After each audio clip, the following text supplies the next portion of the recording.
wherein we are seeing the different notations we'll be using in order to showcase the asymptotic analysis, whatever we have done for a particular algorithm. Okay, so out of that, we have seen two notations, which is big O notation and omega notation. Okay, big omega notation, and those both were using depending upon the cases. That is nothing but big O notation we will be using for the worst case scenario in order to what show the complexity in terms of worst case scenario, and the big omega notation we'll be using in order to show the complexity in terms of the best case scenario.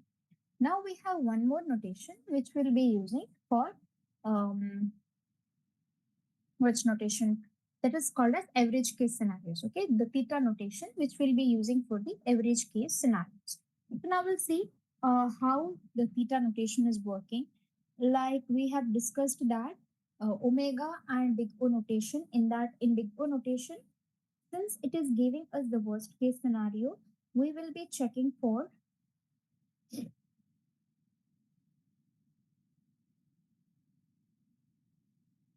okay. So we will be checking for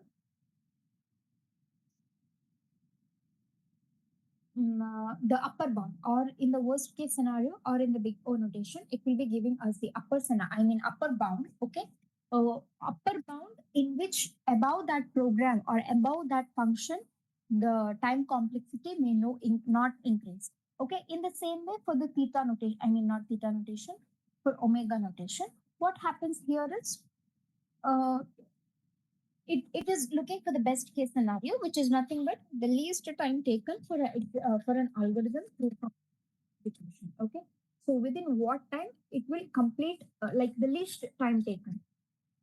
So that will be the best case scenario, and that will be okay. There, the bound will be bound. Now, the theta notation is for average case. Okay, average case means what? There can be upper bound, there can be lower bound. So it may not go above the upper bound, it may not go below the lower bound. So it is theta notation. Okay, now let's just see how the calculation for this will work. Like we have seen the equation, f of n is equal to O of g of n, or f of n is equal to omega of g of n, when there was one condition, in which case if f of n is if the value of f of n, okay, whatever value of f of n is there, if it is less than or equal to g of n, means what? We are My g of n is the upper bound. Okay, if my function is falling below this g of n, means it is the big O notation. Okay, and if my function, okay, if my function is greater than the g of n, then it is nothing but the function can not go lower than that particular function.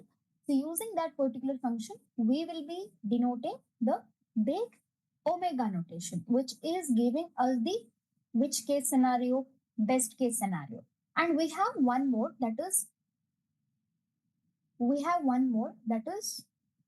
this one, theta. Okay, so what is theta doing? Theta will be giving us the average case scenario. Okay, so it will not go, my current function will be either less than one particular g of n, and it will be greater than another particular g of n. So it will be coming in the middle of the uppercase and lowercase, or I cannot say it as uppercase or lowercase, but upper bound and lower bound. Okay. Yeah. So the theta notation mainly describes the average case scenarios, and it represents the realistic time complexity of an algorithm. Okay. So if I consider the realistic time of the algorithm is represented by the theta notation, every time an algorithm does not perform worst or best in real world problems, algorithms mainly fluctuate between the worst case and best case. And this gives us the average case of the algorithm. Okay, so there might be some problems wherein I cannot go for, or I cannot consider the average case, or I can consider the best case. So when the function behaves in such a way that is which is nothing called as, it's neither average, it's not best case, so then we can come into a conclusion that it is of the best case scenario. Okay, so then comes our sorry, not best case, it comes as the average case scenario. So we get the average case of the algorithm, which is nothing, which is denoted by nothing but the notation theta. So big theta is mainly used when the value of worst case and the best case is same. Okay. Okay, when both are same, I cannot say that is the worst case. I cannot say that is the best case also.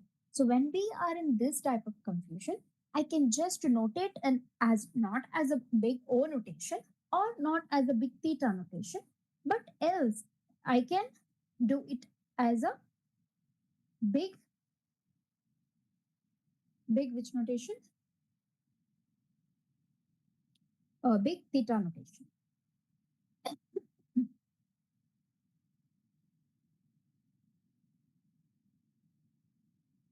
Okay. Now, it is a formal way to express both the upper bound and lower bound of an algorithm running time.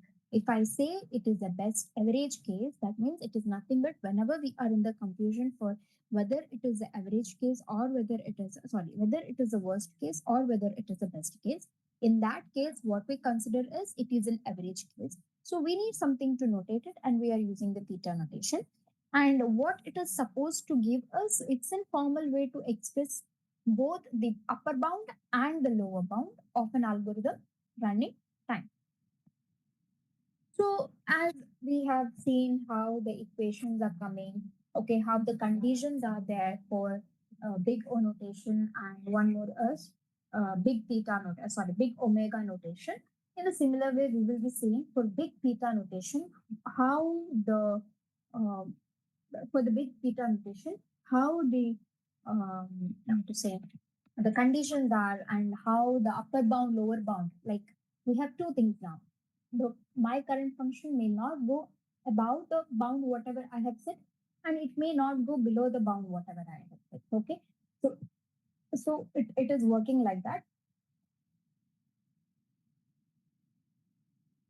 Okay. Now, what is the notation we are having? We are having the notation as theta.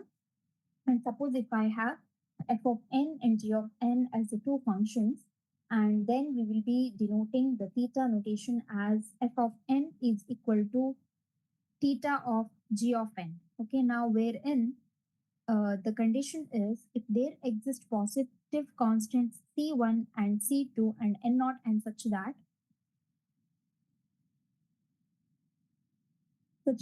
c1 dot gn is, so now c1 dot gn is nothing but our function. Okay, that is the bound we are setting.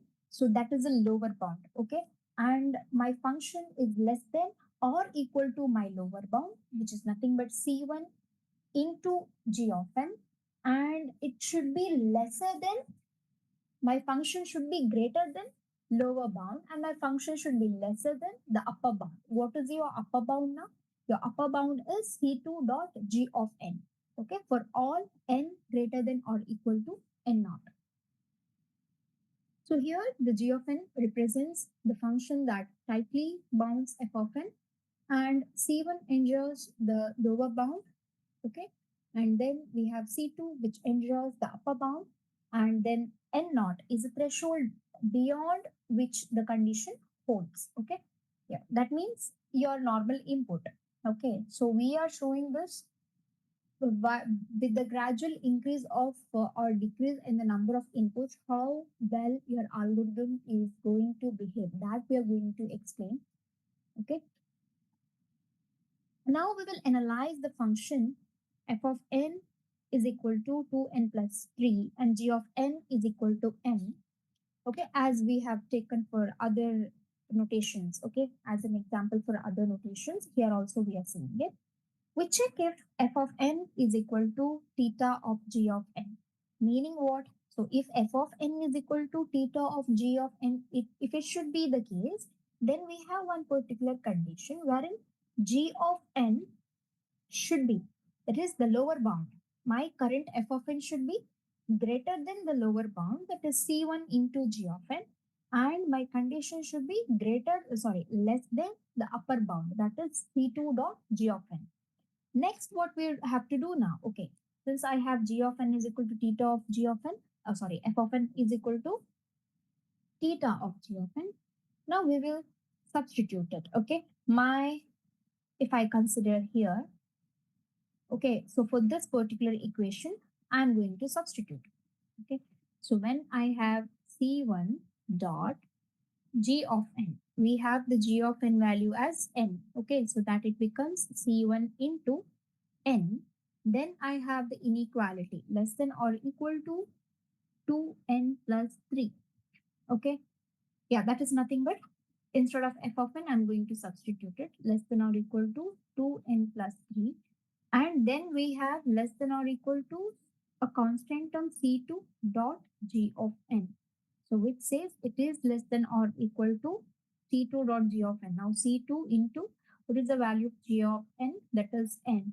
So we have c1 into n less than or equal to 2n plus 3 less than or equal to c2 into n. Now this is my after the assignment for my function, or after replacing f of n and g of n with their corresponding values, we will be getting further the next slide, which is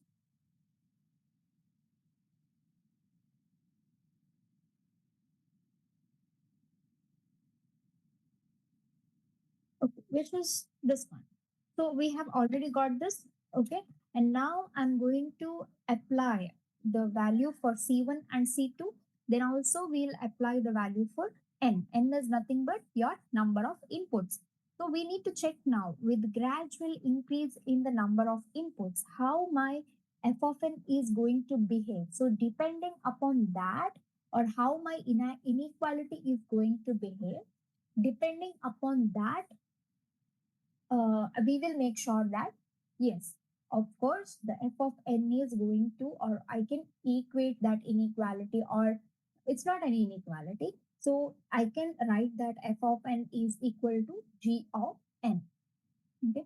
Yeah. So here we choose c1 is equal to 1, which is a lower bound. Okay. As I told you, c1 is lower bound and c2 is bound. So we are giving some constant which is matching for this bounds, lower and upper. So C1 is 1 and C2 is 5. Now checking for the n not equal to 1. Now I have to give the number of elements of, the number of inputs now. Okay, and we are checking as the gradual increase in the number of inputs, how the model or how the algorithm is going to behave. So for n is equal to 1, okay, my above equation was something like this. Earlier equation was something like C1 into n is less than or equal to 2n plus 3 less than or equal to C2 into n. Okay. Yeah. So now what is C1 into n? What is the value of C1 for me now here? It is 1. So 1 into value of n, value of first n is 1. 1 into 1 less than or equal to 2 into 1 plus 3 less than or equal to C2. What is my C2? That is 5. So 5 into 1. So we have 1 into 1 is 1. 1 is less than or equal to 2 into 1 is 2. 2 plus 3 is 5. So I'll make it as 5 and less than or equal to 5. Okay, so now this is the value what I'm getting. So now the value 5 in the middle, which is nothing but I'm getting that as a function value for f of n. Okay, whenever I substitute n plus, I'm getting that value. And whenever my input is 1. So that 5 value is greater than the lower bound, and it is it is less than the upper bound. Greater than the lower bound and higher than the upper bound. Okay. And one more thing we have is the second one. So that is true. That condition is true. So for whenever the number of element or number of input is 1, we are getting that inequality to be true. And the next one is n is equal to 2. So here also, if I consider, this is nothing but your C1 value 1 and this is nothing but your C2 value 5, and now my n value is 2, so I'm substituting it here, here and here. Then it will give you like this: 2 less than or equal to 7 less than or equal to 10. Okay, which is nothing but it says 7 is greater than 2 and also 7 is less than 10. So now we have our what value. So whenever my constant term will remain the same. But whenever I try to increase the number of inputs, whatever I have, the algorithm is actually behaving like it's satisfying the lower bound, and also it is satisfying the upper bound. So now we will be in a confusion like how to which notation I have to use in order to say the complexity of this particular algorithm. It's simple for us because we have the theta notation, which will give us the average case scenario in which it will be in the middle of upper bound and the lower bound. So since for all n greater than or equal to n naught, we conclude that f of n is equal to theta of n. Okay. So next we will see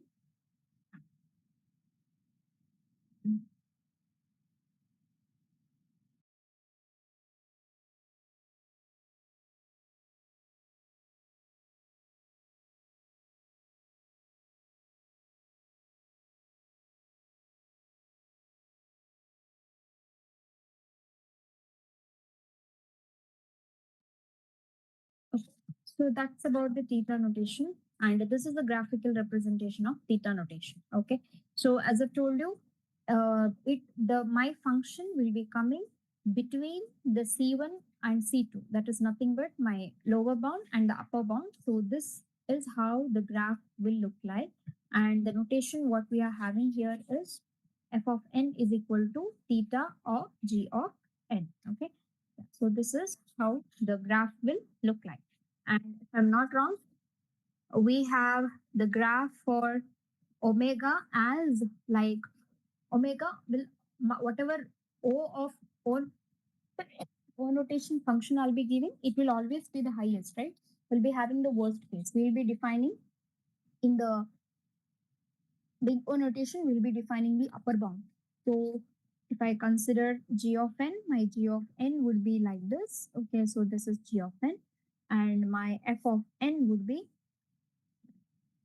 my f of n would something like this, it would come, and f of n would be like this. So my f of n would be always will not go beyond this g of n whatever I have set.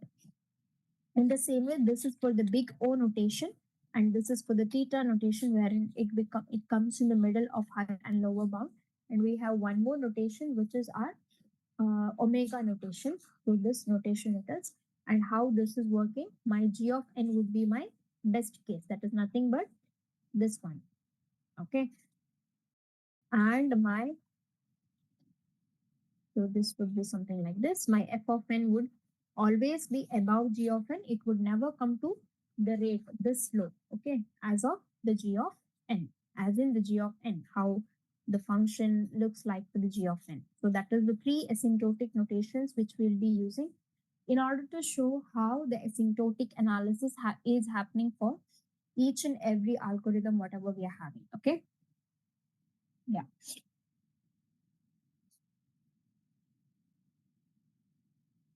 Next, we'll see why we have three different asymptotic notation, correct? We have seen three different asymptotic notation, which are omega, theta, and O notation. Okay, we write O along with it. So big O notation, big theta notation, and big omega notation. We'll see why we have different asymptotic analysis. So as we know that big omega is for the best case, big O is for the worst case, while big theta is for the average case. Now we will find out the average, worst, and best case of the linear search algorithm. Okay, just to see. So suppose we have an array of n numbers and we want to find the particular element in an array using the linear search. So linear search, what happens is we know that array is nothing but a linear data structure. In that the elements are stored linearly.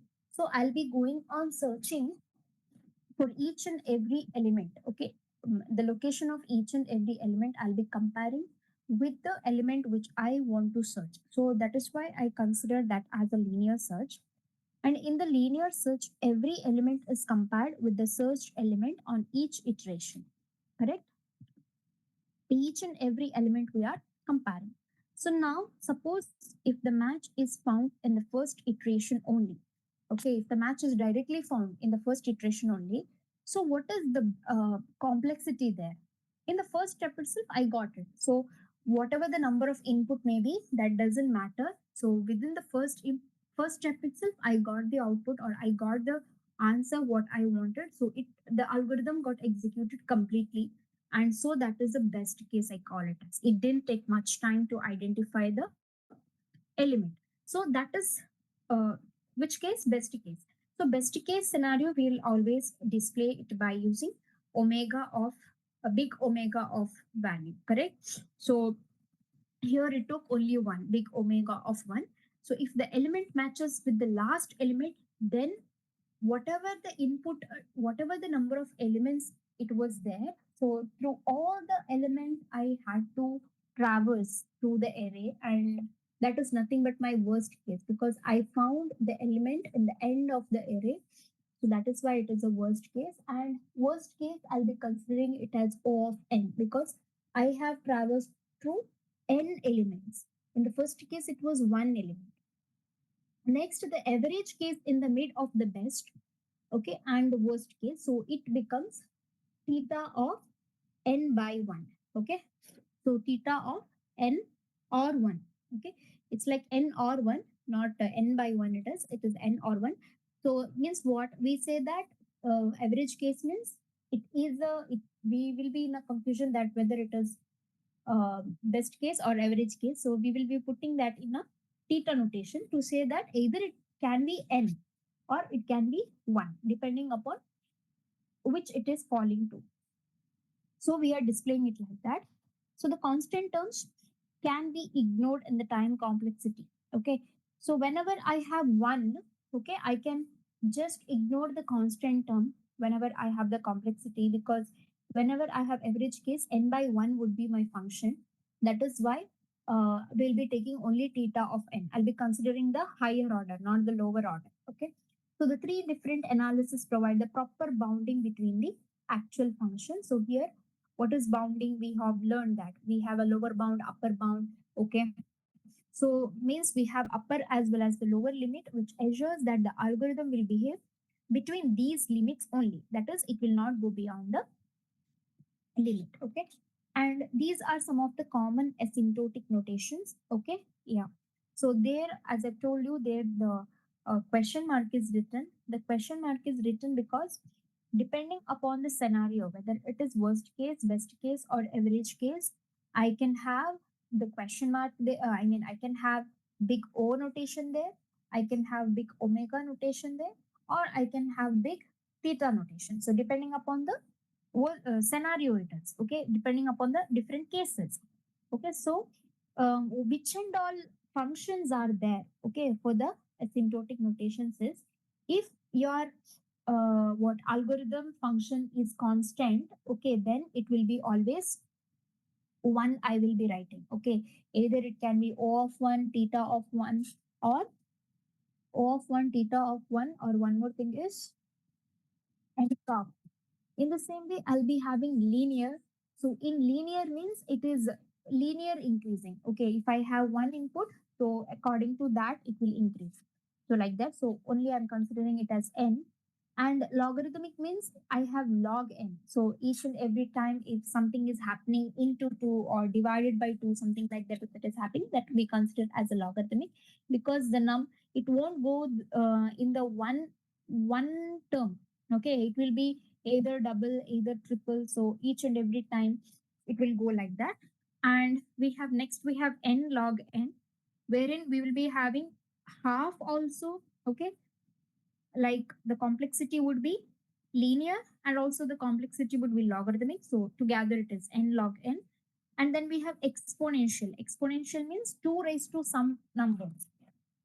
If it is going in that way, we consider it as exponential. So in the next slides, we'll be having examples for each. How I consider it as constant, how I consider it as linear, how I consider it as logarithmic and n log n, then how it will be becoming to some operations when we perform or when we write an algorithm for some problem in order to get the logic, they will be, the growth rate of them would be exponential. Okay, means 2 raised to n. If I say 2 raised to 1 means the value is 2.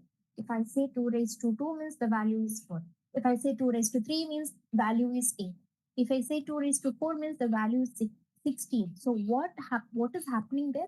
The exponential growth is happening for that particular data, correct? So if my time taken for a particular algorithm is growing exponentially depending upon your number of elements, I will be denoting it as with my exponential function along with my asymptotic notations. Next, I have as a cubic. Okay, we have one example for it. And also the quadratic, which is n square. Whenever I get n square plus 5n plus something, I consider it as a quadratic asymptotic notations. Okay, like for example, in a code, if I have two for loops, one for loop and one inner for loop, if I have, I will be considering them as this one. What?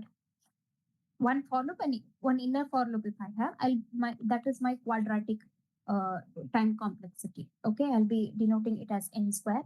And if I have cubic, then it would be like if I have there is a for loop, and in the for loop there is one more inner for loop, and in that inner for loop I have further more inner for loop. So like total four three structures of for loop if I'm having, then I will be writing them as a cubic time complexity. Okay. Yeah. So that is about these are the some of the common asymptotic notations which we will normally see. So those we will see depending upon the use cases. Okay. In which logic, what type of logic you're building. Okay. And what type of program you're working with, or how your algorithm is having the course. So depending upon that, we will be writing what type of complexity or what type of notation you want to use and what type of time complexity it is having. Okay, so these are the, now if I consider one big O notation, okay, big O notation is nothing but we'll be considering the worst case notation, correct? Yeah. So these are the common big O notation and their name. Okay, how you will notate. So if I have linear complexity, I'll be writing it as big O of n complexity. And if I have logarithmic time complexity, then I will be writing it as big O of log n complexity. And as I told you, if I have for loop within a for loop, then I'll be considering it as O of n square, which is not depending upon the for loop we are having. Okay. So this is just a simple what identification rule I'm saying. Easily I can identify when O of n square will come. So whenever for loop twice is there, it is not like two for loop is there. It is like a for loop within a for loop. If that is a condition, I can write it as O of n square. And next, what I have is the cubic time complexity. So that is big O of n cube. And polynomial time complexity. So here what happens is um, we have, yes, polynomial time complexity means n raised to k. So if I have n raised to 4, n raised to 5, n raised to 6, so I cannot say what is the value of k there. It can increase depending upon the complexity of the program. Okay. So if I'm trying to solve a very big complex problem and in each iteration I need to find different solutions from it, so the complexity would be polynomial complex time complexity, because it may not stay in quadratic or cubic. It might be more than that. So I consider it as polynomial time complexity. And we have exponential time complexity, which is happening with the power of 2 raised to n. And then we have factorial time complexity. Okay, so that is a big, like if I say for factorial time complexity, it would take more time than our linear time complexity. Got it? So that is in a higher position. Okay, it may take much more. That is much more complexity. Whenever you see big O of n factorial, it is having the higher complexity. Okay. Yeah. So in the asymptotic analysis, we have learned a lot of things, and in that we have seen uh, asymptotic notation. Okay. So like we have seen what is it and how to calculate the time complexity, and determining the function of n, f of n of the input. Okay, and then worst case, best case, average case we have seen, and also different asymptotic notations like big O, big omega, and big theta, and how each one of them is working along with the example we have seen. Even today we have completed about the part of theta, where how their conditions are coming, all those things. And then we will see when exactly or in for what type of code we have to consider that it is a linear time complexity, and whether it is a logarithmic time complexity, whether it is a quadratic time complexity, or cubic, or polynomial, or exponential, and factorial. Okay, so we'll take one example. We'll consider it with a real time example. Like, we just have to say that what how much time it will take for the complete algorithm to be executed properly, how much time it will take. So in the we'll take the example of real world and we'll see what might be the analogy real world problem for the linear time complexity. And so then we can relate it to the program, and then we can say, okay, wherever you find such kind of code, we can consider, okay, those are having the time complexity, or those algorithms are having the time complexity of big O of n, okay, and big O of log n, big O of n square, big O of n cube, big O of n raised to k. N raised to k depends upon how many for inner for loops further you are having. So if I have for loops in terms of 5 for loops, then I'll be saying that, okay, it's a polynomial time complexity, and I can give it as a big O of n raised to 5, which is nothing but a for within a for, like that. Okay. So for example, one for, within that for we have second for, third for, fourth for, and fifth for, right? There are 5 operations to be checked or performed for a particular input. In that case, the complexity would be n raised to 5, because for a input, I have to perform 5 operations. Okay, it's like that. Or 2 raised to n means it's like that. So if in one input I may get two things, and further in this input I may get two things. Okay, for each and every input, if the things are multiplying by getting multiplied by 2, okay, that means it is in the complexity of 2 raised to n. So further, if I consider this node, I'll be getting it in terms of 2. If I consider this node, I'll be getting it in terms of 2. Again here 2, again here 2. So what is the complexity there? Nothing but each and every time it is going to increase by 2 raised to n, depending upon the input. If I have one input, it will be divided into 2. If I have further, if I go, then it will be divided into 4 for each of them, if I consider two things. Okay, that is how the which one big O of n k, sorry, n raised to k will come into the picture, and also big O of 2 raised to n will come to the picture. And we have one more thing, which is big O of n factorial. So mainly the factorial kind of code, whatever we are using, is mainly coming with that complexity. Okay, that ranges of code will be coming with that complexity. Yeah. So they won't have like the simple best case. Their best case and worst case, everything will be the starting itself is the n factorial complexity. Okay. Yeah. So that's all about this common big O notations. And in the next class, we'll be going to learn like one example for when I have to consider something with the linear time complexity, then logical logarithmic time complexity, then quadratic, cubic, polynomial, exponential, and factorial time complexity. And as I've told you, we will be seeing the real world example to understand more about how the complexity increases when the input parameter increases in a specific way, or the operation performed on an input parameter increases in a specific way.